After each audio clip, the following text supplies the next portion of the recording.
वैसे तो इन्हीं सबसे डायग्नोसिस बन जाती है, लेकिन कई बार जब डायग्नोसिस नहीं बनती तो हमको बोन मैरो भी करनी पड़ती है, और बोन मैरो एस्पिरेट वैसे तो रेयरली करते हैं, और आपको डिप्लीटेड आयरन स्टोर मिलेंगे। हम इसलिए कम करते हैं कि अगर हमारा इससे भी डायग्नोसिस क्लियर नहीं हुई तो हम एक ट्रायल आयरन की दे देंगे, उसको हीमोग्लोबिन देंगे।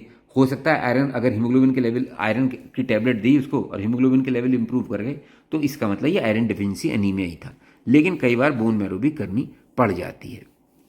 ठीक है जी। अब इन्वेस्टिगेशन ऑफ द कॉज क्या है? It will depend upon the age and sex of the patient as well as the history and clinical finding. In men and post menopausal women with normal diet the upper and lower GI tract should be investigated by endoscopy और barium study. या तो उसकी endoscopy करो या colonoscopy करो, ये देखने की पता लगा कोलन का कैंसर है, इसकी वजह से हो रहा है। कई बार ड्यूडनल बायोप्सी भी करनी पड़ जाती है आपको एंटीबॉडी देखने के लिए, कहीं सीलियक डिजीज तो नहीं है। ठीक है जी, ये मैं आपको उसमें पढ़ा ही चुका हूँ। कोई माइल एब्जॉर्प्शन के फीचर तो नहीं है, तो ये सब आपको देखना पड़ता है। अब मैनेजमेंट कैसे? मैनेजमेंट बहुत आसान है।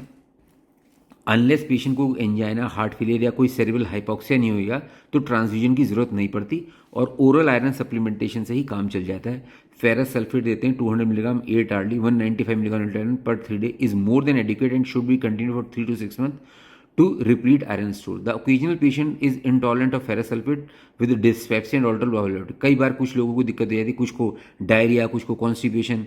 इन this case reduce the dose to 200 milligram 12 early और स्विच टू फेरस ग्लूकोनेट दे सकते हैं। ठीक है जी।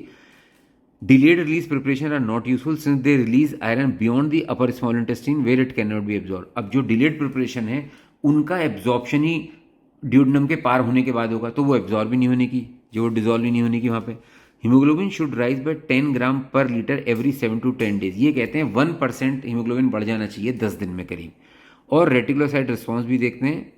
अ failure to respond adequately may be due to non compliance, या तो पेशेंट खा ही नहीं रहा, या पेशेंट को ब्लड लॉस हो रहा है, या पेशेंट को माल एब्जॉर्प्शन है, या पेशेंट की इनकरेक्ट डायग्नोसिस में। ये बात और लिख सकते हैं कि पेशेंट को कई बार मील के साथ ले रहा है, पता लगा साथ में कैल्शियम भी खा रहा है तो भी एब्जॉर्प्शन है, इसलिए विटामिन सी भी देना चाहिए। Occasional patient with malabsorption of chronic gut disease may need parenteral iron with single और multiple dose of intravenous dextran और आयरन सुक्रोज।